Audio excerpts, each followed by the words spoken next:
Barcelone-Juventus 2-2. Match nul, dernier match de la tournée américaine. Bienvenue les amis, ici le tacticien. On commence le débrief de ce match avec la composition. Ter Stegen dans le goal. Dans l'axe central, on a Christensen et Eric Garcia. Sur les côtés, Jordi Alba et Sergi Roberto. Au milieu, Sergio Busquets, Franck Kessié et Nico Gonzalez. En attaque, Pierre-Emerick Aubameyang. Sur un côté, Robert Lewandowski en pointe et Ousmane Dembélé de l'autre côté. Tout d'abord, la composition, vraiment, je ne sais pas ce qu'a fait Xavi. C'est une composition vraiment très bizarre. C'est surprenant de voir les choix que Xavi a fait. Xavi avait dit en conférence de presse qu'il fera tourner, mais je ne savais pas qu'il allait mettre ce genre de milieu, un milieu non complémentaire. Franchement, je n'ai pas apprécié le milieu. Le milieu là, c'est un milieu un petit peu trop défensif car il y a 3 joueurs de même style, 3 joueurs de même profil. Nico Gonzalez et Busquets se ressemblent un petit peu dans le jeu. Ce sont des milieux, ce sont des sentinelles. Même Franck Kessié était sentinelle. Donc, ça a un petit peu empêché le jeu, d'évoluer en un jeu champagne. Ça a un petit peu empêché les attaquants car Robert Lewandowski n'a pas beaucoup été servi. C'est pas le seul point noir de la composition. Au niveau aussi de la défense, Sergio Roberto, je ne comprends pas pourquoi Xavi s'entête à mettre Sergio Roberto. Qu'est-ce que Sergio Roberto? Sergio Roberto sert à quoi dans cette défense? On a vu Cuadrado et autres, ils sont pris notre côté droite là comme un boulevard. Ils rentraient seulement sans problème quoi. Sergio Roberto ne servait à rien. Xavi a constaté ça et il a sorti, il a mis Dest. Même chose, Dest ne faut rien. Je ne sais vraiment pas c'est quoi la qualité de Dest. C'est des très beau quoi. C'est un défenseur mais il se comporte comme s'il était un milieu ou bien un ailier. Vraiment, c'est un problème de ce côté. Si le dossier Jules Koundé ou le dossier Aspilicueta se faisait, on serait un peu rassuré sur ce côté droit là. Sinon, ça ne va pas du tout. Milieu non complémentaire. Parmi ces 3 milieux, le seul qui a essayé de sortir de l'eau, c'est Kessié. Kessié, il s'est beaucoup projeté, il s'est beaucoup proposé. Sinon, le milieu, rien du tout. On passe à l'attaque. Au niveau de l'attaque, Pierre-Emerick Aubameyang sur un côté. J'ai trouvé ça bizarre. Bien sûr, je voulais voir les deux, Aubameyang, Lewandowski jouer, mais pas Aubameyang sur un côté.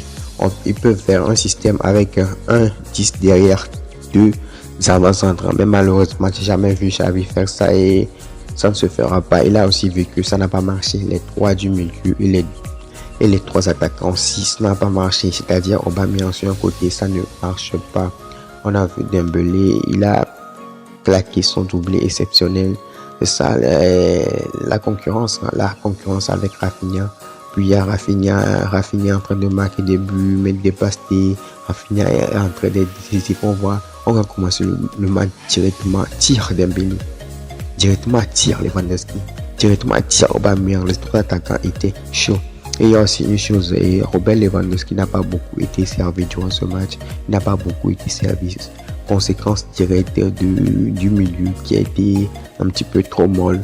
Milieu qui a dominé le match pendant 15 minutes. Un milieu qui a essayé d'étouffer l'adversaire les 15 premières minutes en mettant beaucoup d'intensité. Mais dans l'ensemble, ça n'a pas été bien.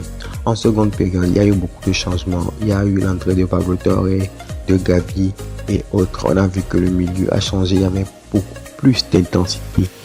Une très bonne entrée aussi de Miralem Pjanic. Moi, j'ai apprécié. J'aurais vraiment aimé voir Lewandowski avec ce genre de joueurs qui sont forts à la passe, qui sont très forts techniquement. Ça aurait pu apporter un but. Vraiment, le seul occasion de but que Dembélé, que Lewandowski a pu claquer, qu'il a essayé de marquer, c'est le centre de Rafinha. Et il a repris la tête, c'était très près de marquer un but, mais c'est pas passé. On s'inquiète pas pour Lewandowski, car quand il aura des milieux tels que Pedri et autres, ça va marcher. Maintenant, le score de 2, je suis un petit peu frustré parce que le Barça, il a marqué des buts exceptionnels, 2 buts exceptionnels d'Ousmane Dembélé, mais la Juventus, à part le premier but, le second but, ça a été une erreur. Et combien de fois le Barça a perdu des matchs ici à cause des erreurs de repli, des erreurs de défense. Voilà, je suis un petit peu frustré car le Barça aurait pu gagner le match. Je parle aussi du poteau d'Ansu Fati. Je parle aussi du coup fond de Rafinha qui est tombé sur le poteau. Voilà, le Barça aurait pu gagner ce match. À la fin du match, je me sentais un petit peu frustré car je voyais que le Barça avait tout pour gagner ce match. Mais ça ne fait rien, c'est juste un match amical. Il y a aussi un problème. Dites-moi pourquoi Xavi s'entête à utiliser Frenkie de Jong comme défenseur central. Je ne comprends Rien. Avec tous les défenseurs que le Barça avait recrutés et le Barça a recruté, pourquoi Xavi s'entête à utiliser De Jong en tant que défenseur central? Affaire à suivre, on verra ce que ça va donner. Voilà les amis, c'était le petit débrief. Il y a beaucoup de choses négatives à retenir, comme le côté droit, Sergio Roberto Dest, ça ne va pas. On peut pas compter sur ces mecs pour aller loin en Ligue des Champions ou remporter la Liga. C'est pas du tout bien. Ça peut passer contre des équipes comme Elche, mais en Ligue des Champions, ça va pas pardonner. À un moment donné, ça va pas pardonner. Et le milieu aussi, il faut plus jamais refaire ce genre de milieu. Un milieu Busquets, Nico Kessié, c'est pas compatible.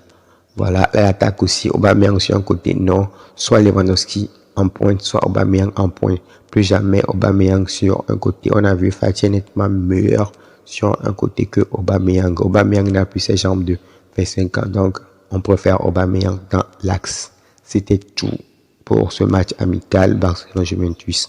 En attendant de prochaines vidéos, portez-vous bien.